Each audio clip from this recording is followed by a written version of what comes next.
Manorama group, जो सोचता है वो करता है। आपके अपने सपनों का आशियाना। 4 सीटों पर शानदार सफलता और क्लीन स्वीप करने के बाद जब तिरहुत में विधान परिषद की एकमात्र सीट पर चुनाव परिणाम आते हैं तो चारों खाने चित हो जाती है जनता दल यूनाइटेड और एनडीए गठबंधन। चौथे नंबर पर जो एनडीए के उम्मीदवार हैं वो आते हैं। उसके बाद से फिर चर्चा शुरू हो जाती है कि आखिर इसके गुनाहगार कौन है। हमने आपको खबरों में बहुत सारी बातें बताई, लेकिन इस हार के बाद जनता दल यूनाइटेड के भीतर क्या चल रहा है, हम उस बात को आपको बताने आए हैं। जनता दल यूनाइटेड के भीतर इस बात को लेकर के अब रस्साकसी मची हुई है कि जो दो फाड़ जनता दल यूनाइटेड के भीतर है उसमें कौन किसको सपोर्ट कर रहा है और कौन किसकी टांग खिंचाई कर रहा है। आपको बता दें कि जैसा कि सभी जानते हैं कि नीतीश कुमार के इस फैसले को लेकर के कि नीतीश कुमार जब एनडीए में आए और एनडीए में आने के बाद जब 2024 का चुनाव परिणाम निकला और उसके बाद धड़ाधड़ भारतीय जनता पार्टी और नरेंद्र मोदी अपने फैसले और अपने एजेंडे पर काम करना शुरू कर दिया, उसके बाद से ही जनता दल यूनाइटेड के भीतर रस्साकसी मची। खास करके मुस्लिम समाज को लेकर के जो फैसले और जिस तरह के बिल आ रहे हैं उस बिल को लेकर के जनता दल यूनाइटेड से और नीतीश कुमार से सवाल पूछे जा रहे हैं। इसी बीच में ये चुनाव भी आ गया। हालांकि 4 सीटों के विधानसभा के जो उपचुनाव हुए हैं उसमें तो क्लीन स्वीप कर गए। उसके पीछे भी बहुत सारी कहानियां हैं। जीत हार के आंकड़ों को देखें अगर तो वो बहुत कुछ कहानी कहते हैं, लेकिन सबसे ज़्यादा जो मजबूती के साथ इस बात को कहा जा रहा था कि ये सेमीफाइनल है। असली सेमीफाइनल यही तिरहुत का है, क्योंकि यहाँ इंटेलेक्चुअल वोट कर रहे हैं और इस सीट पर यदि नीतीश कुमार की जीत होती है तो एनडीए को कहा जा सकता है कि वो 2025 के चुनाव में बेहतर प्रदर्शन कर सकता है। लेकिन यहाँ रिजल्ट सीधे पलट गया और चौथे नंबर पर एनडीए पहुँच गई।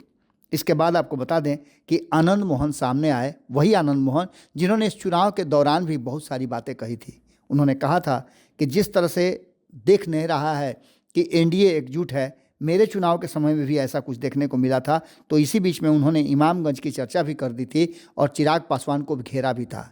कहा तो ये जाता है कि चिराग पासवान, उनके पत्नी जब लवली आनंद चुनाव लड़ रही थी शिवहर से, तो वहाँ चुनाव प्रचार में नहीं गए थे। कई बार समय देने के बाद उनकी व्यस्तता के कारण वो नहीं जा पाए थे, जिसको लेकर के उनकी नाराज़गी थी।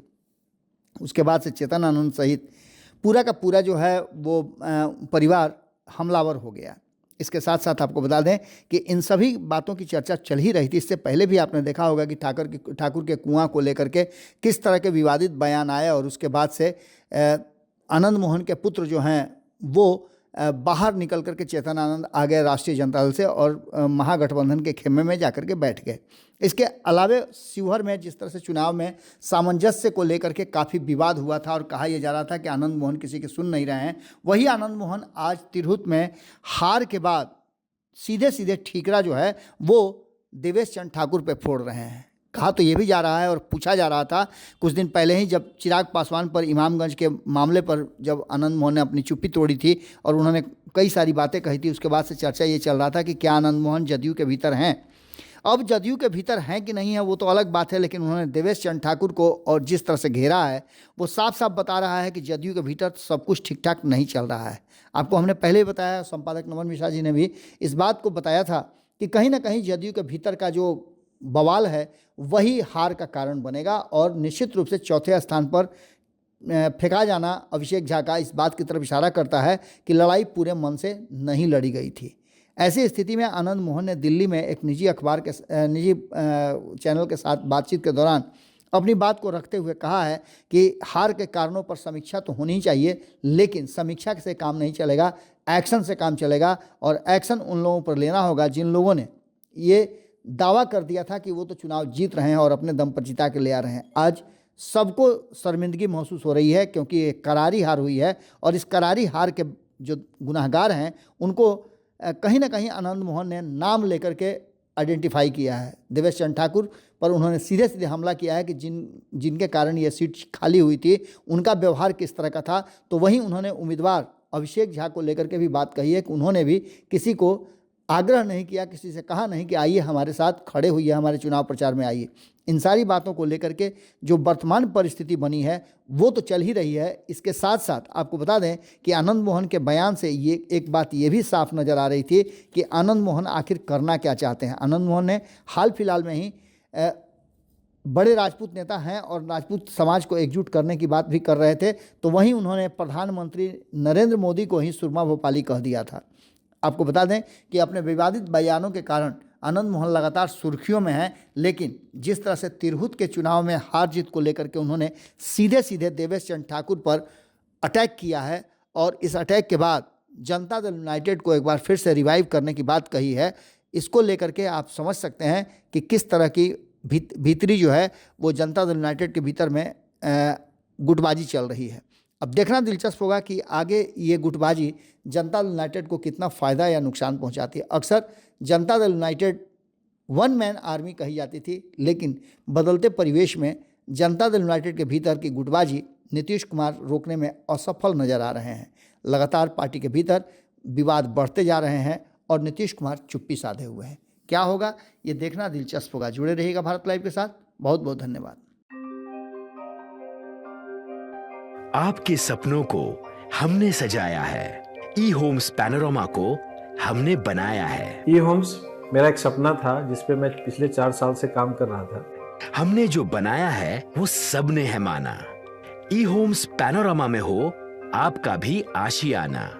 और फाइनली हमने 2021 में इस प्रोजेक्ट को लॉन्च किया। बहुत लोग अप्रिशिएट कर रहे हैं कि पूर्णिया जैसे शहर में, बिहार के, एक तो बिहार की बात करें उसमें भी पूर्णिया जैसे छोटे जगह में इस तरह का लाइफस्टाइल देना, ये सुन के हम लोगों को बहुत अच्छा लगता है।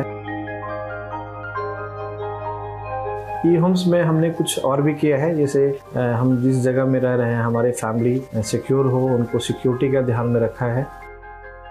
आपकी सुविधा और सुरक्षा आपके लिए खास है, ये आपका विश्वास है। इसमें आर्टिफिशियल इंटेलिजेंस का 7 लेयर सिक्योरिटी का हमने इस्तेमाल किया है। लस ग्रीन कैंपस को बनाया है। यदि हमारा बाउंड्री वाल है तो वो वर्टिकल गार्डन है।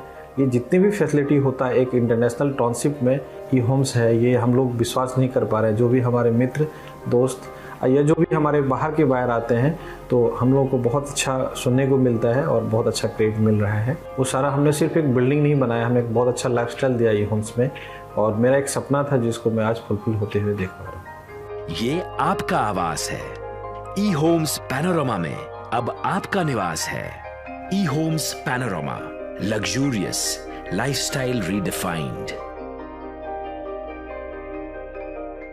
पनोरमा ग्रुप, जो सोचता है वो करता है। अगर ये वीडियो पसंद आई और वह बिहार के राजनीति और बिहारियत से सरोकार रखेनी तो सब्सक्राइब बटन दबा के चैनल के सब्सक्राइब कर ली। ओजे एगो घंटी बा, ओकरा बटन दबा देला से कुल सटीक और मारक खबर रुआ मुफ्त में मिल जाई। अगर रुआ पत्रकारिता के हमनी के नया प्रयोग में सहयोग कर चाहतानी तो ज्वाइन बटन दबा दी।